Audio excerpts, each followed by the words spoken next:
যদি A:B সমান 2:3, B:C সমান 4:5 এবং C:D সমান 3:7 হয়, তবে A:B:C:D এর অনুপাতটি হবে। চারটি অপশান দেওয়া আছে, কোনটা সঠিক উত্তর আমরা দেখব। কোশ্চেনে প্রথমে আমরা দেখতে পাচ্ছি A:B সমান 2:3, তাই এর জায়গায় আমি 2 লিখলাম, বি এর জায়গায় 3 লিখলাম। এই প্রথম ক্ষেত্রে সি এর ঘর এবং ডি এর ঘর খালি থাকলো।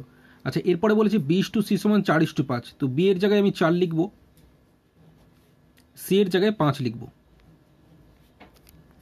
তাহলে এই দ্বিতীয় ক্ষেত্রে এর ঘর এবং ডি এর ঘর খালি থাকলো। এরপরে এবং দিয়ে বলেছে C:D সমান 3:7, তাহলে সি এর জায়গায় 3 লিখব, ডি এর জায়গায় 7 লিখব। এই তৃতীয় ক্ষেত্রে এর ঘর এবং বি এর ঘর খালি থাকলো।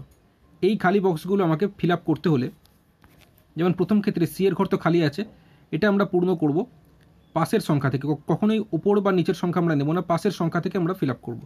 তো এখানে পাশের সংখ্যা কি আছে, 3 আছে, তো 3কে আমরা লিখব। আবার ডিতে যখন আসবো পাশের সংখ্যা কত আছে, 3 আছে, 3কে লিখলাম।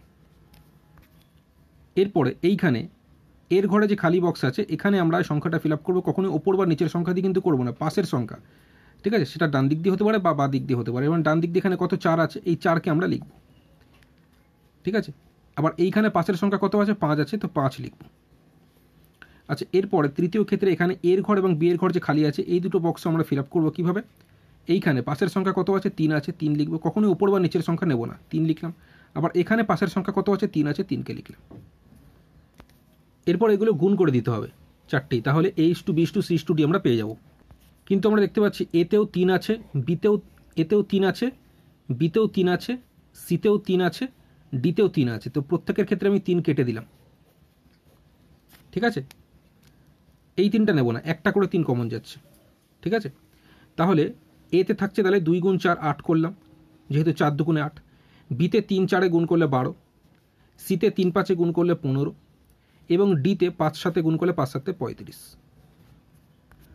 তাহলে A:B:C:D আমরা পেলাম 8:12:15:35। এটা রয়েছে অপশান এতে, তাই অপশান এ হয়ে যাবে সঠিক উত্তর।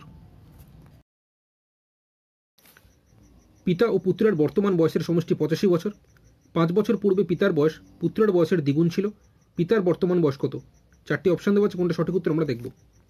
কোশ্চেনে বলেছে পিতা ও পুত্রের বর্তমান বয়সের যোগফল 85 বছর। এরপর কোশ্চেনে বলেছে 5 বছর পূর্বে, পূর্ব মানে আগে, অর্থাৎ বর্তমান বয়স থেকে 5 বছর আগে গেলে পিতারও 5 বছর বয়স কমবে এবং পুত্রেরও 5 বছর বয়স কমবে। সেক্ষেত্রে টোটাল দুজনের 10 বছর বয়স কমবে। এই বর্তমান বয়সের যোগফল 85 বছর থেকে, তাহলে 85 বছর থেকে আমি 10 বছর যদি বিয়োগ করে দিই, তাহলে 5 বছর আগে পিতা ও পুত্রের বয়সের যোগফল হবে 85 থেকে 10 বিয়োগ করলে 75 বছর। এবার এখানে কোশ্চেনে বলেছে 5 বছর আগে পিতার বয়স পুত্রের বয়সের দ্বিগুণ ছিল, অর্থাৎ পুত্রের বয়স যদি 5 বছর আগে x বছর হয়, তাহলে পিতার হয়ে যাবে পুত্রের বয়সের দ্বিগুণ মানে 2x। তাহলে 5 বছর আগে দুজনের বয়সের যোগফল, আমরা তো এইখানে দেখেছিলাম 85 থেকে 10 বিয়োগ করে 75 লিখেছিলাম, কিন্তু এইভাবে দেখলে পিতার বয়স তো 2x, পুত্রের বয়স x, টোটাল যোগ করলে 2x এর সঙ্গে x যোগ করে 3x সমান, আমরা এখানে কত পেলাম 75 বছর। তাহলে 3x সমান যদি 75 বছর হয়, এখান থেকে 3 দিয়ে 75কে কাটলাম 25 হচ্ছে।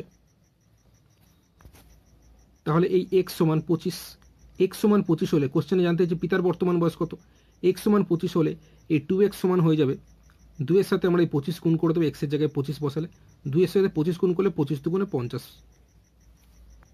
এই যে 50 বছর হলে এটা কিন্তু বর্তমান বয়স থেকে 5 বছর আগে পিতার বয়স হচ্ছে 50 বছর।